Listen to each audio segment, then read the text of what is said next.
Thank you. Good evening, everyone. I'm Doug Chipman. I'm Mayor of the City of Clarence, and it's my pleasure to welcome you to this first council meeting for 2021. Before proceeding, could I ask you to please stand and join me in the council prayer? Almighty God, we humbly beseech thee to vouchsafe thy blessing upon this council. Direct and prosper its deliberations to the advancement of thy glory and the true welfare of the people of the City of Clarence. Amen. I'd like to acknowledge the Tasmanian Aboriginal community as the traditional custodians of the land we're meeting on tonight, and pay our respects to elders past and present. And I'd also advise that we are again live streaming this meeting via YouTube, and a full copy of the agenda is available on Council's website. Thank you.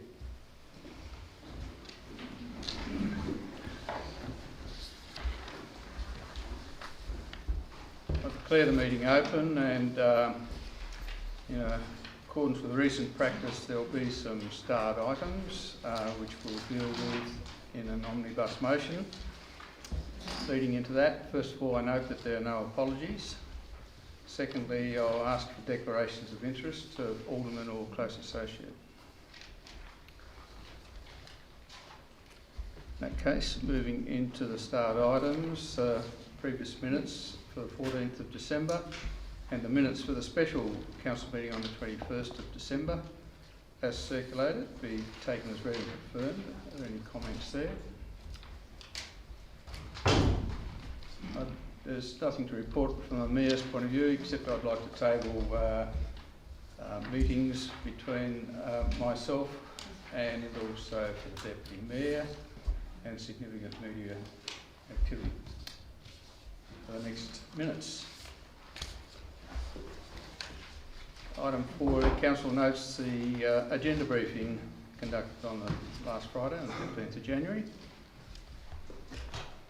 And in terms of petitions, there are none on the agenda. Are there any petitions from the floor? Thank you. Reports from outside bodies. Firstly, Single Joint Authorities. Alderman Walker, do you have any? And there's nothing to report from the Tasmanian Water Corporation or the Greater Hobart Committee. 10.2, reports from Council and other special committees and other representative bodies. We have 4 committee reports there. The Bicycle Advisory Committee, the Sport and Rec Advisory Committee, Tracks and Trails Advisory Committee, and the National Resource Management Committee. Are there any comments on any of those 4 reports? Yes. Sorry, Mr. Mayor. Could I just make one very small correction? In the Natural Resource Management report, on page 30, it talks about the work being undertaken by Mission Australia, and it was actually one community together. One committee together. Yeah. Okay, thank you. Are there any other comments? Alderman Untitled. Yeah, thank you, Mr. Mayor. With the 3 committees I chair there, with the Bike, Tracks and Trails and the Sport and Rec, just one motion to the Sport and Rec Committee. I mean, we've been going for about 18 months now, and I just want to point out that the more that we've spent on it, the more we know that we've got to do in relation to, tidying up some of the council policies in relation to some of our public open space, sport and recreation, and planning for future development with a number of master plans we've got out there at the moment in relation to Anzac Park, Gilston Bay, Wentworth Park, Lillyhoward Beach, and these sort of things. And then I also just wanted to point out a situation where we've got a couple of toilet blocks we're voting on tonight, and a classic example where more contemporary, more people would expect things like showers and toilets or showers and change rooms to be incorporated into this sort of infrastructure. And I think that just shows it's really important that we get on with finalising the council position on some of these sort of things, because I've been talking about that for a couple of years now, and we still haven't come up with a proposal with spending a lot of money on toilet blocks that don't have basic infrastructure like showers and change room facilities in there. So I'll be coming to the council in the short term. We've got a committee meeting on Wednesday where we're going to be looking at trying to get stuck into the council plan in relation to some of these things and come up with a position on it. So I just wanted to highlight to my colleagues, because I look at the amount of money we're spending on these things and basic infrastructure, which I think most people would expect in a toilet block that was, that we would have showers and toilets, especially in beachside areas. So I'll be coming back with something in the next meeting or the meeting after on that one. Thank you. Any other comments on the reports? Thank you. And the recommendation there, of course, is the chairperson's quarterly report we received. Are there any other reports from committees or representative bodies? Mr Mayor, I have the minutes of the Witness Line Committee Activity Centre Management Committee meeting of the 10th of December that I'd like to table, please. Thank you. John?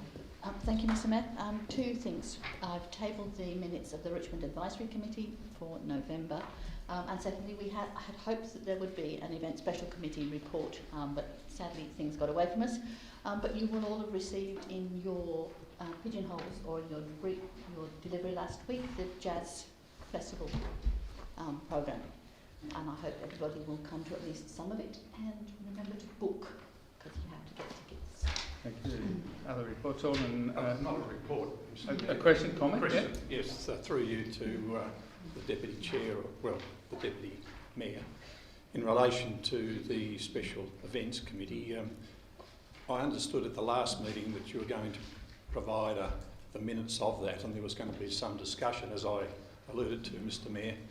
But it appears that that's not happening just yet, because the minutes haven't been discussed as part of the process. So may I just take this opportunity, Mr Mayor, to just say that there is a move away from what we have regarded as being those special events on council reserves or council land. And there's two that has been highlighted. One for the winemaker at Richmond. In other words, it's on a private vineyard wine operation for one of the Jazz Festival events.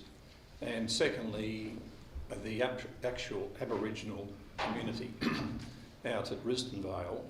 This is the first time it's ever been conducted on Aboriginal land in the city, and I just would like to raise that, as it hasn't been customary in the past, but I would have thought there may be some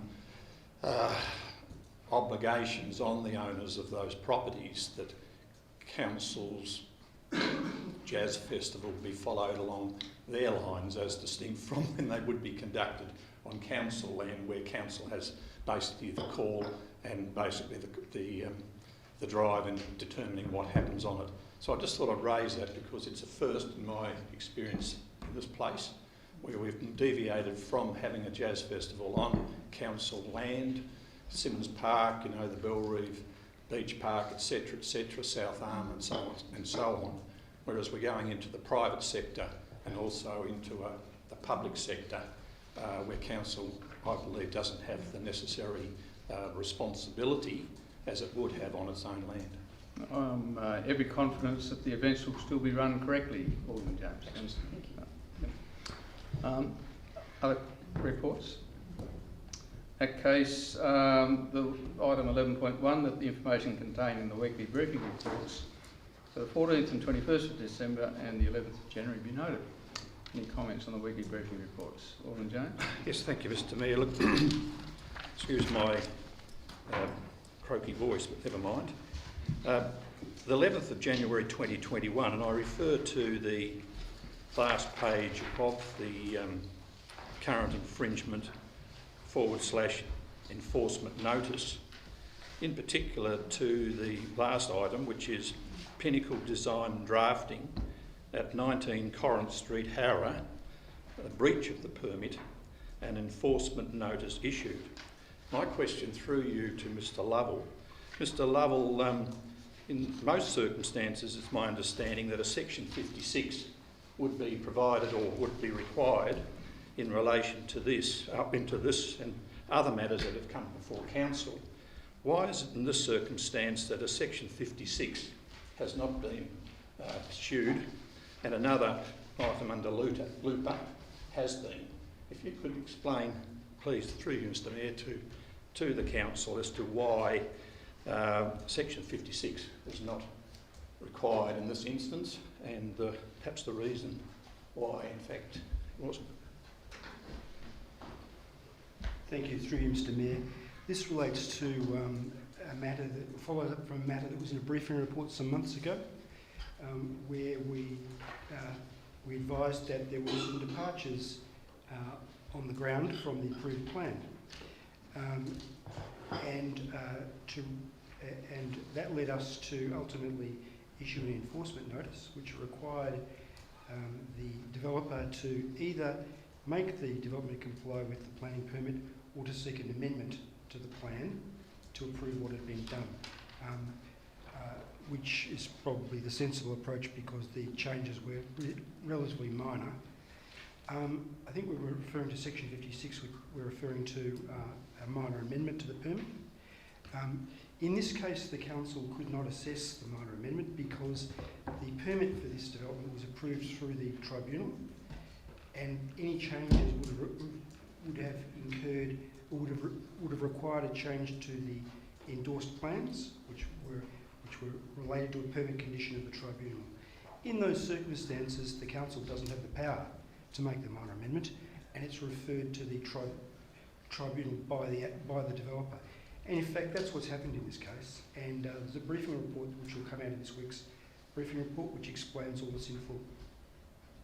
Thank you. And on the same notice of the same weekly briefing report of the 11th of January, I referred to the last page of the current infringement/enforcement notice, and it's to the Southern Bay Investments at 2 Dumbarton Drive in Gilston Bay. I asked a question through you, Mr Mayor, to Mr Lovell about this matter some time ago, and can he provide the council with an update with regard to where it stands? Because it's my understanding that this was to be sent, or obviously been referred to the Magistrates Court, and as yet we haven't received any notification as to whether or not that has been held before the appropriate magistrate, or in fact a result has been obtained. An update.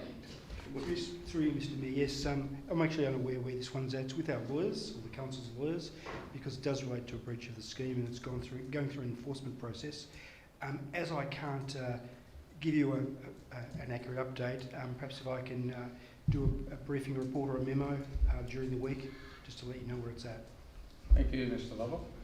Any other comments? Alderman Mulder. I just have a minor issue with the Mayor's communication that you might be able to address with me. It's a procedural thing. Is it possible, Mr Mayor, for that communication to be attached to the agenda rather than the minutes of the meeting? Well, if that were the case, you'd miss out on the last few days of activity for the period. I think I could just about handle the pressure of that, Mr Mayor. Well, okay. I'll note your request at this stage and consider that. Any other comments? Because they do, of course, appear in the minutes. Yes, I do, Mr Mayor. But, at this stage, that is usually about 2 weeks after the actual communication, and this would be a great opportunity to ask for something that was still fresh in your mind, if any such issue arose. Fortunately, my mind hasn't atrophied to that point that I can't recall some of the incidents. Anyway, but however, are there any other comments? That is a matter yet to be determined. And it's a matter of perception as well, Alderman Muller. Are there any other comments? In that case, I'll put the omnibus motion, which is for all the officers' recommendations in regard to those items. Can I have a move and seconder, please? Alderman Blomley, second Alderman Kennedy. All those in favour? Carried unanimously, thank you. Moving through, the next item on the agenda is item 7, public question time. We have a public question on notice from a Mr Chris Boron. General Manager, do you have a response to that, please? Thank you, Mayor. Mr Boron's question is preceded by a number of comments which I'll read out. Early September 2019, I advised Council that the hooning circuit at the Wentworth Park Children's Park had been enlarged by the removal of strategically placed rocks. I also advised at the time that more rocks needed to be placed in front of the popular hut closest to the Salacia Street entrance to the gravel car park. Mid-December 2019, 17 large bluestone rocks were delivered, and 1 week later 15 rocks were taken away without any placement in front of the hut, brackets photo circulated to Alderman. Large vehicles gain access to the huts and park via gaps in the rock perimeter, endangering the lives of children and their parents. Today, 28th of December 2019, I think that should be 2020, In the Mercury newspaper, Alderman Blomley proudly boasted positive news for ratepayers that the CCC had funded $496,000 for more staff.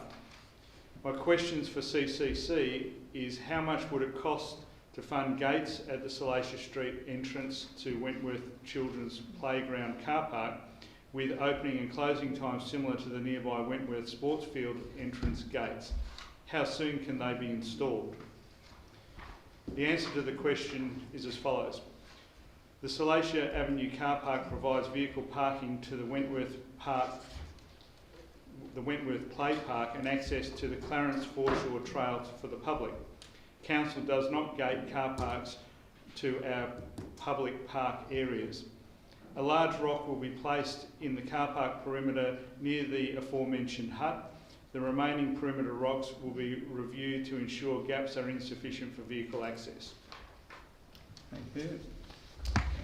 Order, Mr Mayor. I actually believe that earlier in that particular public question or notice that it should be early September 2020 as well. I believe that it was 2020 that Mr Boron advised Council of the Hooning Circuit, as well as 2020. You're right, Alderman Von Berto. It would have been early September 2020, not 2019. Yep, for both of them. Thank you. Thank you. There's nothing at item 7.3. 7.4, questions without notice. We have one from Mrs. Joanne Marsh, General Manager, or two actually. Thank you, Mayor. Mrs. Marsh of Bellareve writes as follows. Over a long period of time, it has been very sad to see young trees stressed, dying and dead in Kangaroo Bay, Bellareve Beach Park, Rosny Hill Road, Bayfield Street, Wentworth Park Playground and the South Street Reserve. Mrs. Marsh's questions are, why are these trees dying? Why aren't they being promptly replaced? Mayor, we'll take this question on notice because we'll need to inquire with Mrs. Marsh as to which trees specifically she's referring to. Thank you. Was there a second question from Mrs. Marsh? Sorry, there was two questions there. Why are the trees dying? And secondly, why aren't they being promptly replaced? Thank you. Just beyond that, as you're doing your due diligence, you might just take note of the freshly planted blue gum saplings on Rosny Hill, next to the adjacent pathway. The top three are already dead, and the other ones are showing signs of early signs of dying. It would just seem that those trees have been planted in an inappropriate place. Thank you. Item 8, deputations by members of the public. We have one from Mr. Ben Turner, General Manager. Thank you, Mayor. Mr. Turner of Preston Lane Architects provides a deputation in respect to the development application for 8 Jacombe Street, Richmond. Deputation reads as follows. The application is for a new dwelling on the vacant lot 8 Jacombe Street, Richmond. The habitable parts of the building sit within the centre of the site, working with the steep slope of the property, while landscaping integrates with the garage to act as the garden around the house's perimeter. Front, side and rear setbacks are reflective of surrounding buildings and are compliant with the Clarence City Council interim planning scheme. In addition, the proposed new dwelling is compliant with the Clarence City Council interim planning scheme regarding setbacks, 10.4.2, building envelope, 10.4.2, sunlight, 10.4.4, and privacy for all dwellings, 10.4.6. The proposal works with the existing site condition with the skirt of landscape and parking at street level and habitable spaces above, which sit upon an existing level section of the site, overlooking the Cole River and the valley beyond, while cutting into the bank along its northeastern edge to reduce the overall height. In accordance with standard practice, all building elements, including retaining walls, will be designed and certified by a structural engineer. The lower level wall, which is to house the garage, is to become part of the landscaping without any visible doors, etc. It has a garden roof, enabling foliage to cascade down and connect with the natural ground plan/garden below. The building form is broken into two gables. The simple gable forms of the dwelling are reflective of the surrounding heritage place, while clipped eaves and simplified detailing provide a contemporary aesthetic. The proposed building steps down the site, reducing its height above natural ground. The use of modern materials, brackets, vertical steel cladding, will contrast in a complementary manner against the historic fabric of the surrounding area. The use of vertical steel cladding is reflective of completed dwellings within the area. Thank you. Thank you. Moving on to item 9, notice of motion, Alderman Moller. Thank you, Mr Mayor. I move the motion standing in my name. Do I have a seconder, please? Alderman Jones. Thank you. Thank you, Mr Mayor. The state government, Mr Mayor, is not listening. Of all of Council's formally adopted road priorities, only the Mornington roundabout it ranks as a high priority in the state government's Sorrel to Hobart corridor study. The important Rosny Park Tasman Highway access ramps are written off as only benefiting local roads, while the government persists with its ludicrously expensive Rosny Hill to East Derwent Highway connection. That project of overpasses is one that our own officers describe as having low usage, 75 cars a day, a critically low cost-benefit ratio and a non-existent crash history. Mr Mayor, they're not listening. This council and the Mayor have extolled the benefits of completing the Richmond Bypass. The missing East Richmond link is shovel-ready and would allow sections of the Tasman Highway to be closed as they are being reconstructed. An alternative route would avoid the traffic delays that are already happening, would speed up and in fact reduce the cost of construction by remove all those safety issues related to managing traffic while they're constructing a busy highway. The Flagstaff Gully link should have been a high priority. The 2009 ratio consultant study commissioned by this council found that this route provided a $2.20 return on every dollar for investment, as well as social benefits for the long-suffering victims of the Lindisfarne rat runs. This near shovel-ready project provides a quick fix to Tasman Highway congestion by encouraging greater use of the Bowen Bridge. Any fix for the Mornington roundabout must enable U-turns for heavy vehicles. Without completing the Flagstaff Gully link, the heavy vehicles from the quarry will be prevented from heading to the Western Shore, or do we plan to route them through Cambridge Road? The congestion at this roundabout results from its junction with Cambridge Road. Without Gordons Hill Road access ramp, Cambridge Road is the only Rosny Park egress option for South Arm and Tasman Highway traffics, hence the traffic blockages there. Listen carefully. I will say this only once. I will say this many times. The solution to Tasman highway congestion is to create alternative routes to alternative destinations. Not everyone wants to go to the centre of the city. What the government is doing is kicking the can down the road. The only travel time being reduced in this corridor is the time it takes to join the ever-lengthening conga line of cars crawling towards the Tasman Bridge. If the government really is serious about Hobart traffic, then stop building traffic-attracting hospitals, universities and government departments in the geographically constrained Hobart CBD. And it's time to do something about all the parents driving their precious little cargoes to private schools on the Western Shore. Hobart does not have a traffic problem in the school holidays. Start listening. Alderman Jones. Yes, thank you, Mr Mayor.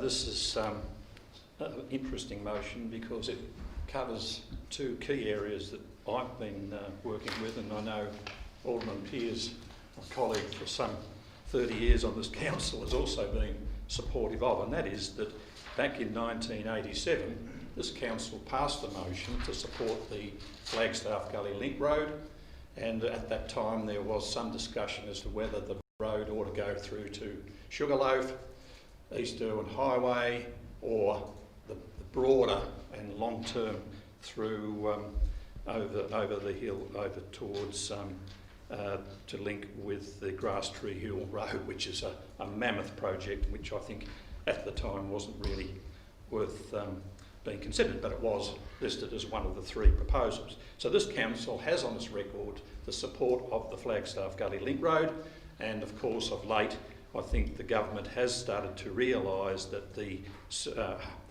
Tasman Highway to Sorell in the Hobart corridor plan has at last been sort of listed for consideration in relation to the Flagstaff Gully Link Road.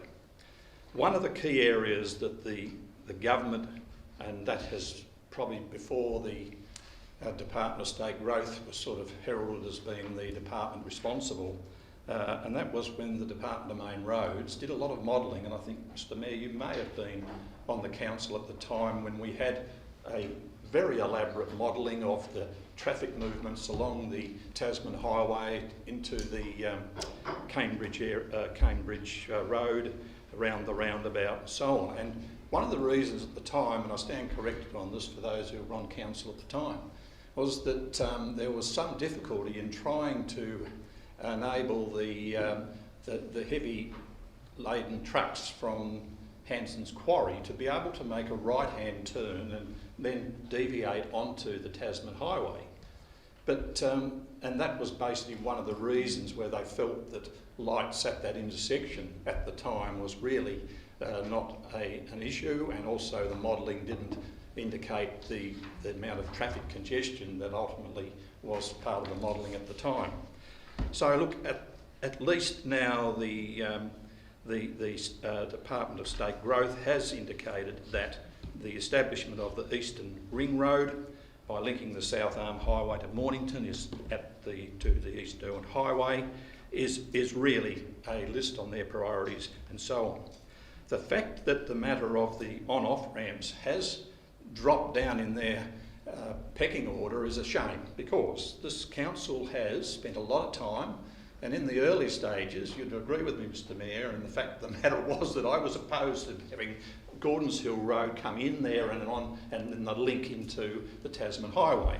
But the plan that Department of State Growth has come up with, which I wholeheartedly support, and I know a number of the Gordons Hill Road Action Group committee members who in fact were really opposed at the time to having that slipstream into the Tasman Highway, is that there is a sort of a back turning from the Bligh Street around the roundabout and then up and then a curve to prevent the traffic coming off Gordons Hill Road, making that left-hand turn onto that ramp and so on and so forth.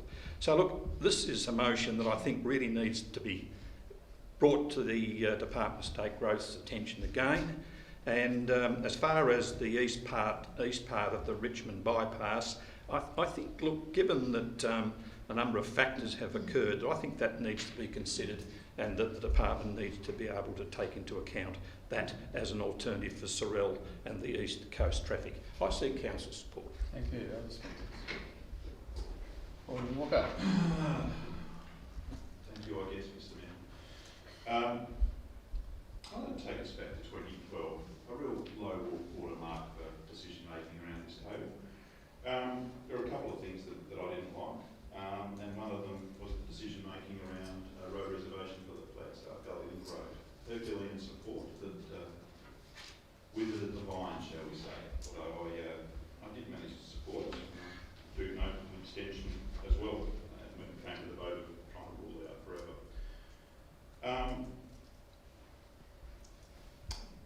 There's what we say when a motion's before us, and bear in mind that we don't have parliamentary privilege, but we can stray reasonably far from the reservation.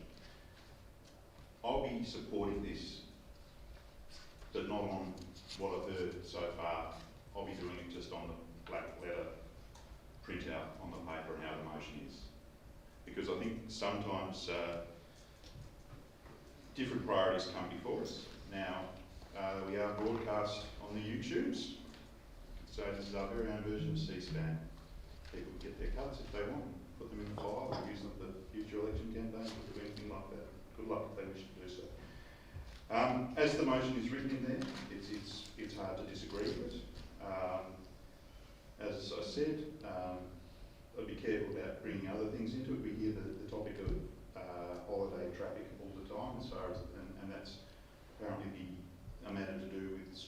and seems to ignore the fact that actually a lot of parents choose to take time off as well. So there's a lot of people not going into the CBD. It's not just people that are exercising school choice. School choice is a great thing and something the council should support.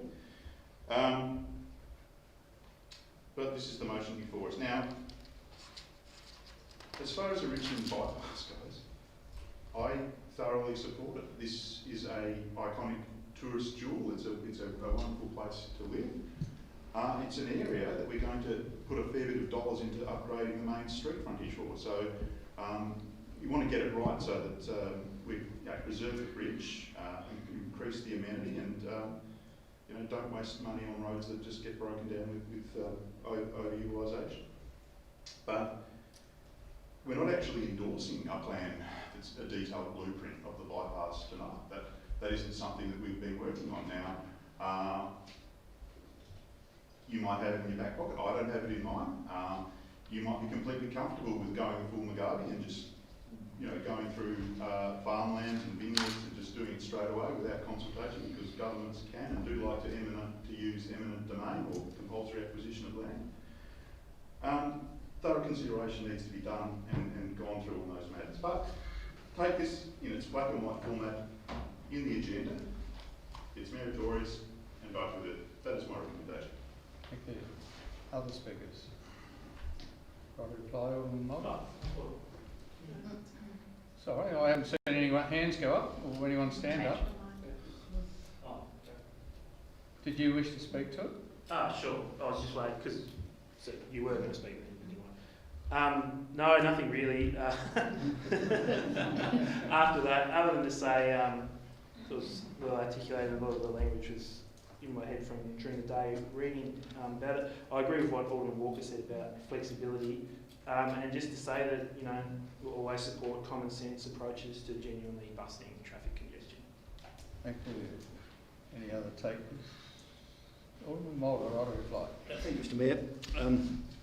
First of all, Alderman James's discussions around the Flagstaff Gully Link, I wholeheartedly endorse the fact that this thing existed long before I was on council the first time, and as such it's been one of those languishing priorities. In fact, I think it first appears on maps as a future road in the 1960 version of Street Atlas of Hobart, along with a number of others that have actually been built. So that's not the issue. The issue with this particular thing is that it's listed as a medium to long-term project instead of what I think it should be is a very early priority project because of its impact on A, the Mornington roundabout, and B, the heavy traffic from coming out through Flagstaff. On Alderman Walker's thing is my fear is the projects that I've been talking about are in accordance with Council's project list, with the priorities that we reorganised here not so long ago. So it's not a question of me dreaming up something or doing something else. It's a question of me actually reflecting the fact that we put these projects forward, and some of the most critical ones, like Richmond, have just missed the cut, despite all the advantages to the other works going on the Tasman Highway, and not to mention the protection of the village. Now, the other question there is that, just chopping your way through private land and orchards and vineyards and stuff like that to build a road is not the case in this particular thing. I've spoken to the landowner who was concerned, and the Richmond Bypass appears as a road reservation on that land. So in that sense, it is almost shovel ready. The only thing lacking is a bridge design, and I thank you, Mr Mayor, for pointing out to me at some stage that it would be quite possible to drop a Bailey Bridge across there and build a temporary road to relieve the traffic on the Tasman Highway congestion. So the motion as it is as it is, and I just really wanted to reiterate that in the various forums that we go, is that Council has given very, very good and thorough consideration of these projects, and we have adopted them and we have put them in to our things for very, very good reasons. So that is what the motion is, and I would encourage support. So the motion is as depicted on the screen from Alderman Mulder. All those in favour? Against? The motion is carried.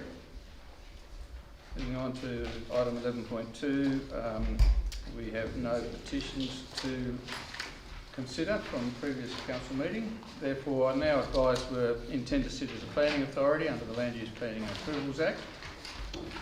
And the first item on the agenda is 11.3.1, development application at 8 Jacoby Street, Richmond, for a dwelling. Thank you, Alderman Chong. Seconder, please. Alderman Kennedy. Alderman Chong. I'll move the opposite recommendation. Thank you. Thank you. Any other speakers?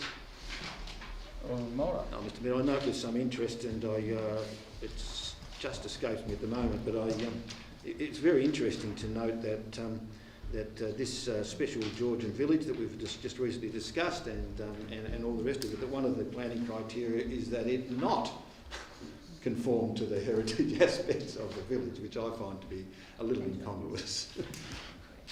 Any other speakers? Right, a reply, Alderman Chong? No, thank you. So the motion is for approval, subject to conditions and advice. All those in favour? Carried unanimously. Thank you. Item 11.3.2 is a development application at 6 and 8 Rosalie Place and 61A Skillian Road, Howrah, for 8 multiple dwellings. Have a move and second, please. Alderman Ewington, thank you. Second, Alderman Blomley. Alderman Ewing. Just ask her officer's recommendation, Mr Mayor. Thank you. Alderman Blomley. No, thank you, Other Mr. Mayor. speakers? Alderman Mulder, sorry. Just a question, Mr Mayor, to possibly to the planners. Who are the developers of these particular buildings, and do they qualify as either social housing, affordable housing, or are they just general residential housing to meet the market? Mr Lovell. Through you, Mr Mayor, I actually can't recall who the developer is. It is intended, though, I know, for affordable housing. There is actually no planning or other definition in Tasmania for social housing, so it's a colloquial term at this point, but I understand it is for what you might call affordable. Thank you, Mr Mayor. The question I was raising was more or less if the developer was the housing department or one of the housing services providers, that would give us a clue that it was perhaps public housing is another euphemism for social housing. Point of order, Mr Mayor, it actually has on the plan Syndicate, so I would imagine it's Syndicate. Thank you. Thank you, qualified, but it is social housing. Thank you. Any other speakers? Put the motion then for approval, subject to conditions and advice. All those in favour? Carried unanimously. 11.3.3 is a development application, 145, 165 Pass Road. It's a request to vary the approved staging and master plan. Alderman Chong. Thank you, Mr Mayor. I'd like to move the alternate recommendation that was circulated to Alderman over the weekend. Do I have a second? Mr Mayor. Thank you. Would you like to speak to it? Yes, just briefly, thank you. Essentially, the alternate motion changes the initial recommendation by bringing forward the public open space development. In the initial commentary from the officers, there was concern that by leaving it till the end of stage 10, that didn't allow for public open space for the people who purchased property there. This was also raised as an issue in the public consultation that we undertake following our decision in December to go out to consultation. That was raised through members of the public on your say. This alternate recommendation moves the public open space to the stage 3, which is contiguous with the top of the public open space. So this allows the developers to change the staging and do 3 stages, so presumably receive some revenue from sales, before providing the public open space, but also means that new residents can have use of the area. We all know how important and popular the trails and other open space is in Clarence, and I believe this is a good compromise, allowing the developer to get started on the whole plan while allowing recreation space for the residents and complying with the Council's public open space policy. I seek Council's support. Thank you. Alderman Bonzo. No. Other speakers? Alderman Mulder. Mayor, I commend the alternative motion, and I think it's an important clarification, and I'll just remind those who were here at the time, some time ago, that we had a similar situation where the Geilston Creek retirement village development occurred. a staging plan for that. And what happened is they put up a heap of houses, and then they were going to do community development, and then they came back and then they put up another heap of houses, and they kept deferring the community development. It was the last thing done. And there was a real fear for a while that it wasn't going to happen at all. So I think these sorts of things is where we really need to keep the pressure on and make sure there's an appropriate balance between the development and the community benefits that flow. Thank you, Alderman James. Yeah, look, yes, thanks, Mr Mayor. I just would like to seek clarification in relation to Part A of the officer's recommendation, which I quote, that council undertake community consultation prior to determining. I note on the alternative motion it doesn't have that. So is that meant to be Part A and then A, B and C? Because the recommendation of the officers is on, as listed, that council undertake community consultation prior to determining the request. Can I ask Alderman Chong to address that in the right reply, please? Perhaps if I could just see through Mr Mayor to Mr Lovell. Mr Lovell, would you be able to just clarify that for me? Because it seems to me that a community consultation should occur in conjunction with what is being proposed here. Through you, Mr Mayor, I wonder whether you're reading from the attachment, which was the original report, rather than the current report. The community consultation's already happened. Yes, that's I see. Am I looking at the wrong page? Back a page, isn't it? Alderman James can take some comfort. The same issue arose at the briefing on Friday, so... I did. Sorry, look, my apologies. Look, it's been covered, and I thank the council for that clarification. Thank you. Any other speakers on this matter? Right, Alderman Chong? No, thank you, Mr Mayor. So the motion as the alternative motion presented by Alderman Chong. All those in favour? Carried unanimously. Thank you. And item 11.3.4, the GM's advised that we have a extension of time in which we can report back. And so I'd like to invite a procedural motion that this be deferred to a workshop. Thank you, Alderman James. Second, Alderman Blomley. There's no debate on a procedural. All those in favour? Motion is carried unanimously, and that concludes our business as a planning authority. Moving on to 11.5, asset management. The recommendation is that Council adopts the coastal as its policy. Thank you, Alderman von Berto. Seconded, Alderman Warren. Alderman von Berto. Thank you, Mr Mayor. I don't think that this needs a great deal of discussion and debate because we've already done that. Having been on the Australian Coastal Councils Association for a number of years, there are a number of councils across Australia who have similar policies, and the officers have actually looked at those and considered those. This actually takes into account our strategic plan, our risk management plans, and it is a very good and clear policy in terms of parameters for us to work within. So I actually believe this is a very important stage. It will be extremely important to get the promotional plan right, and also for us to actually drill down to that next level in terms of the local plans, and that will be where the work is done with the community. So I commend this to all of the aldermen. Thank you. Thank you, Alderman Warren. Thank you, Mr Mayor. Yes, this is a very sensible policy. It's informed by evidence and science, and I commend it to my colleagues. Other speakers? Alderman Yanker? Yeah, look, I have to agree. I mean, it's a good start to have this policy position paper in place. My only concern is that we don't follow through in terms of looking at some of the, I mean, obviously when the land gets to the point where it's unsavable, which we've seen in some locations up and down the east coast of Australia, and stopping areas that are basically eaten away completely, it's a bit hard to come back to that. But I'd like to think that we make sure that we don't just wipe our hands of some of these smaller, simpler solutions that people can have to protect their properties, because I think it's important. We've got to remember that this might be their only asset and their only ability to fend and feed their families and for their retirement. And I think that there's got to be a balance between making not going too far with it. I mean, we spend a lot of money as a society protecting bush properties, and I just think that sometimes we can be a little bit quick to write off what we're going to do in the coastal communities and actually giving them the opportunity to protect their land. And I think the important thing there is, we've built in there that beneficiaries are willing to pay, and that a combination of state and federal and local government funding and the affected property owners. And I think at least this gives us a framework where we can actually sit down and do it, because I think there's been a bit of paralysis in some of these simple sort of solutions in some areas, that we've neglected some individuals and some areas.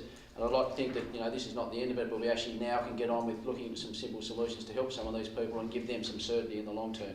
So it's a good start, but I think there's a bit more to be done in the future to develop some of these specific area plans that are going to help individuals that are being left up in the air at the moment, don't really know where to turn. So good start. Thank you. Other speakers? James? Yes, thank you, Mr. Mayor. On attachment 2,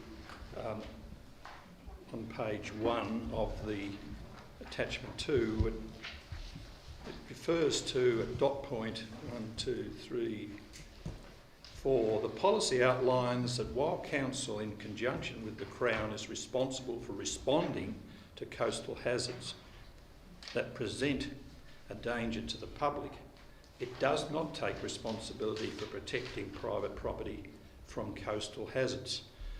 So this is a sort of get out of jail clause that that is sort of written into this. Now, we've been talking about a policy, a coastal policy, for a number of years. We've been talking about putting in these reefs, in particular in relation to Bambara, the Bambara Reef.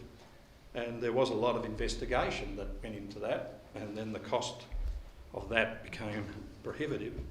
And as a result, Council decided to say, no, that wasn't the way to go ahead. The fact of the matter is that we have, on occasions, provided some assistance to some coastal residents, in particular the one at, I think, 1 Bambara. And that was as a result of undermining their property boundary, and of which I understand has now basically been overtaken or undermined, as the word I think that needs to be said, by the coastal inundation, or by the water inundation in that particular area. So, and what Council did was provide some support or provide some sand wedging under that particular property in the form of, to a small amount of cost to this council, but nevertheless it was provided. So the dot point 4 is probably a broad brush approach to this, but at the same time, council still has, I believe, a responsibility to protect the private property owners from coastal hazards, as they may arise from time to time. But this particular key message in attachment 2 basically says that, okay, and I've read it out to you all, you know what I've said, in conjunction with the Crown. Well, the Crown has come out and said that their responsibility is basically where their land is, and Council's responsibility is where their land is. And as a result of that, the Crown is probably deciding that it's not an issue for them, and therefore Council has basically stepped into the breach to develop a coastal hazard policy. I believe it's a good start, but I will not support this because of the nature of where it does not take some responsibility for protecting private property owners from coastal hazards, particularly when there is this working relationship in this particular property, which I just mentioned, is in fact part of Crown land and also Council's responsibility as part of the coastal hazards that has been incorporated in this policy. Other speakers? On Walker? Yeah, I will be supporting this. It's really important that we have a policy like this given our coastline. There'll be few councils that, as far as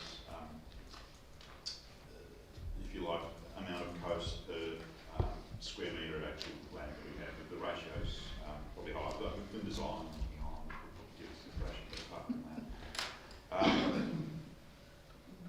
I think understand the processes and how things go. If you are making the biggest purchase of your life, being a house, understanding what the roles are and how things will function, I think is really important. And this gives people more information about how to do that decision. And there will probably be some interesting situations. There may be cases where there is unique land from an environmental purpose, which does mean perhaps a higher level of intervention than might otherwise be the case. So all these things have to go along.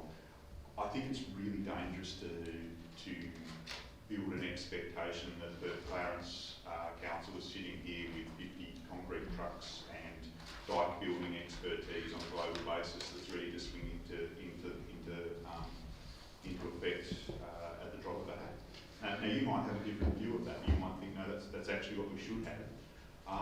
And you're 1 of 12, you're allowed to have it. But if you are going to express that, try and also work through the cognitive dissonance of always saying, these rates are too high, I'm not going to support the current rating level, because the rating levels are going to be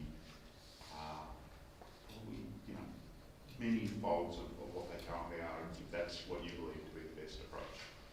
Thank you. Other speakers? Alderman Pearce? Thank you, Mayor. Mayor, 8.1 in our report clearly states, with 191 kilometres of coastline, Council does not have the financial capacity to protect private coastal properties from erosion and inundation. But we've also seen on mostly our nightly news where erosion can occur very quickly. Some bad weather, and we've seen in New South Wales where erosion just takes away houses very, very quickly. And this can happen, and we've got so much coastline here. I do think that the policy is good, and that's why I'm supporting it, because we certainly haven't got the capacity. I know we do try to help people where we possibly can, but we just haven't got the financial capacity to help everybody. Thank you. Other speakers? Alderman Blomley? Thank you, Mr Mayor.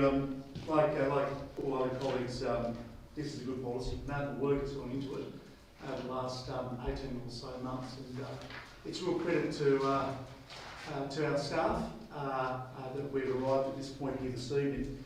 It provides a consistent city-wide approach, and as Alderman Pearce just mentioned then, 191 kilometres of coastline. It's good to have that consistency, I'm sure we'd all agree. Also, being the first council in Tasmania to adopt such a policy is a good first to have, and I think that's something that's a feather in our cap from my perspective. Just one minor point, and I appreciate that there's been a number of iterations of this policy, but tonight we're adopting this policy. Now this might be an amendment to the recommendation. If it does, I don't necessarily want to go through that rigmarole. But the recommendation is the Council adopts the Coastal Hazards Policy of 2020. My view is that we're adopting it this evening. Surely we could change it to 2021. General Manager? There's no issue with that. I'll move that amendment, Mr Mayor. I second it. Well, perhaps the mover and seconder are happy to take that on board. I'm happy to take that on board. Thank you. Yeah, okay, so that becomes the motion. Wonderful. Thank you, Mr Mayor, and well done to everyone that's contributed to this excellent work. Thank you. Other speakers? Okay, so I reply, Alderman Von Berto. No, thank you, Mr Mayor. So I'll put the motion in. The council approves the coastal hazard policy from 2021. All those in favour? Against? Motion is carried. Moving on to governance. 11.7.1, the council approves the sale of council land, which is now currently part of 196 Clarence Street, Howrah. Thanks, Alderman Chong. Seconded, Alderman Newington. Alderman Chong. Very sensible action to support the recommendation. Alderman Newington. Only thing I'd add to that, Mr Mayor, would be that I think there's some other pieces of land out there in the community. I know we've started a policy on that to look at some of these other pieces of land that we can use, or that are superfluous to our needs. And I think that might give us a way of fast-tracking some of the projects and activities that we would like to get into in the next few years. So I welcome this one and look forward to the report coming out in due course about some other similar situations that might be where we can get some money back in, then we can spend it on more appropriate projects. So I think it's a good outcome. Other speakers? Yeah, cool. Want to reply? No, thank you, Mr Mayor. So the motion is we approve the sale of that land. All those in favour? Carried unanimously. Moving on to Alderman's question time, 12.1 and 2. There are no matters on notice there. Question 12.2, 3. Questions without notice from the previous council meeting. I propose they be taken as read. 12.4, questions without notice. If I could start with Alderman Mulder, please. Thank you, Mr Mayor. On the October the 21st last, I understand that you, the General Manager and Alderman Blomley attended an invitation-only breakfast meeting with the Minister for Infrastructure. For the record, Mr Mayor, in what capacity did you attend that party political fundraising event? I attended in my official capacity, believing it to be a meeting convened by the Minister. I wasn't aware at the time I accepted the invitation it was a party-only event. And just as well, Mr Mayor, if I may, there were non-party members there as well, and members of the community throughout southern Tasmania. It was well attended, and people were very keen to engage in that type of forum with the Minister for Infrastructure. So people like yourself, Mr Mayor, and others who were non-party members were present at that function. Thank you. Did you have a second question? Alderman Kennedy.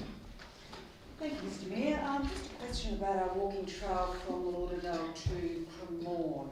And I'd just like to know what the current state of the steps are there at the Maze Point entrance. A walker recently broke her leg in 3 places while trying to get down the steps. So I'd just like to find out what the current state is. Sure. Mr Graham, can you assist there, please? Through Mr Mayor, I'll have to take that one on notice and follow up.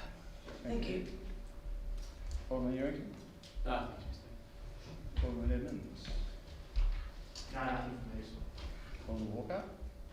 Alderman Converter? Yes, Mr Mayor, I have 2 questions. And I have actually provided those already, so they're a little bit long. So, when will the design and costing of the proposed berm/fence at the South Arm Skate Park be presented to an Alderman's workshop? Mr Graham, are you able to assist in that? 3%. Our officers are working on that. I will take that on notice to come back to Alderman in terms of, I'm anticipating March, but I'd like to confirm with officers before confirming a reply on that one. Thank you. Thank you. And a supplementary to that, will the design and its costing be considered in the 2021-22 budget deliberations without the design and its associated costing being determined at a council meeting? Through Mr Mayor, so there was a council decision for the General Manager to report to council on the costs of the berm, but I will bring to Alderman workshop the design of the costs for the playground and the berm, and then I'll seek direction from council, but our report to report to council back on the costs for the berm.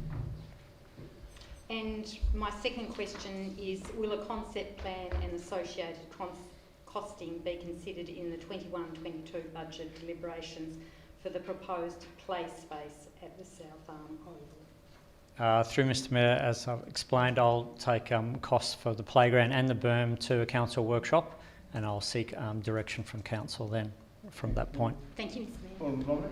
Thank you, Mr Mayor. I have 2 questions. The first one being, following the community-led petitions and the subsequent decisions of this council to undertake pedestrian safety works in both the Lindisfarne and Belgrade villages, can you please provide an update as to where these 2 projects are at? Through Mr Mayor, in relation to the Lincoln Street pedestrian crossing, the consultation is complete with the local business owners and was well received. We're completing the quotation documents and anticipate that having out to contractors in February. In relation to the Belgrade Village pedestrian and traffic calming consultation that was complete before December, well received. Survey results we're compiling at the moment to come to a council workshop. Hopefully that should be ready in February. Wonderful. Thank you, Mr Mayor. My second question is, following the release of the preliminary plans for the redevelopment of the Anzac Park Community Sports Pavilion and engagement with club users over the last couple of months, can you please provide an update as to where this project is at? Through you, Mr Mayor, the Anzac Park plan is going through internal review by council officers, and the architects are required to make some further changes, and then we'll be doing another engagement phase with the clubs at Anzac Park in relation to the latest plans. Do you intend to brief it to a workshop between going out for further consultation? So after we've discussed the next review of the plans with the club, we will then come back then we'll go to a council workshop. Just on that, just point of clarification, is that all the Anzac Park users together or club by club? I'll have to confirm on that one in terms of how we're undertaking the consultation. All right, thank you, Mr Mayor. Alderman Pearce? Thank you, Mayor.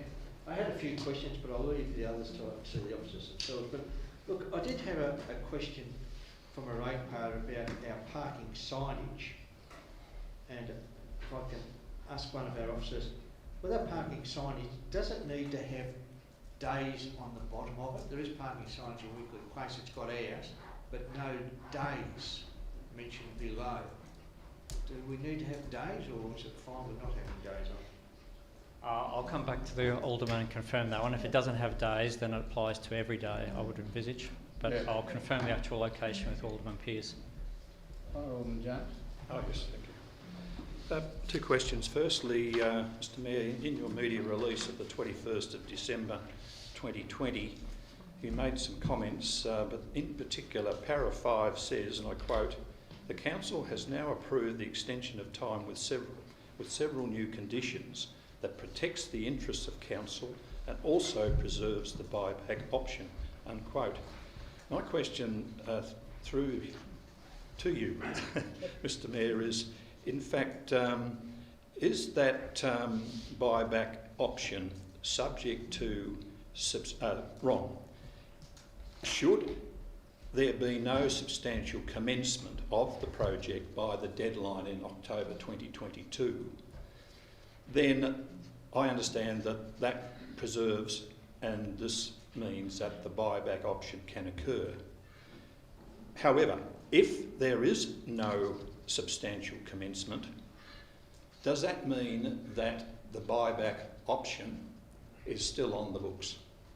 That's my understanding, but I'll ask the General Manager to expand on that. So if no substantial commencement occurs by October 22, is the buyback clause still in operation? That's my understanding, yes. 14th of October 2022, the buyback option is a live issue again. So if in fact substantial commencement did occur, and that is basically some footings were put down and it was deemed under the sale and development agreement, then if there was some footings put down, then in fact that would meet the conditions of the agreement, and therefore there would be no buyback option. It's more than footing. Substantial commencement includes in-ground works and ground level works. Yes. So it's not just simply a case of digging some holes and pouring some concrete. It requires building permits and plumbing permits, and for those in-ground works to have been executed. So just as a... But the point you're getting at is that if that takes place, then there is no longer the option of the buyback clause. No, there's a little bit additional information that I need to seek, and that is that the construction of the building in its entirety may not necessarily proceed other than those sort of in-ground works which would basically put some plumbing, some infrastructure at a certain level on that ground, but not the completion of the building.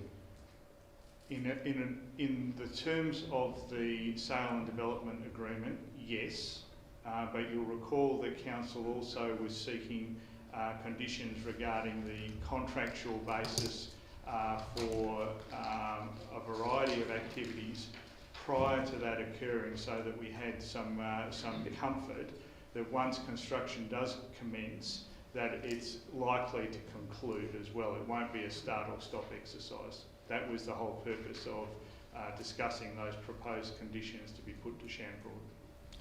Thank you. And my second question, Mr Mayor, is in relation to Regulation 15 of the Local Government Meetings Procedures Regulation 2015, and on page 176 of our agenda it says, and I quote, Regulation 15 of that particular regulation provides that council may consider certain sensitive matters in closed meeting. True. In our policy, which I have obtained a copy of that, it says, and I quote, Council, in accordance with the procedures of the intentions of the Local Government Procedures Regulation, will deal with the following matters in closed meeting. Does the Regulation 15, as prescribed under the regulation, take precedence over the Council's policy in relation to the word may in the former and will in the latter? The regulations certainly take precedence. Thank you. Alderman Warren? No. Okay, thank you. In that case, that brings us to the end of the open meeting of council. We do need to consider some confidential matters in closed session. So I'll thank the members of the public that have stayed with us to this point and ask that our live feed be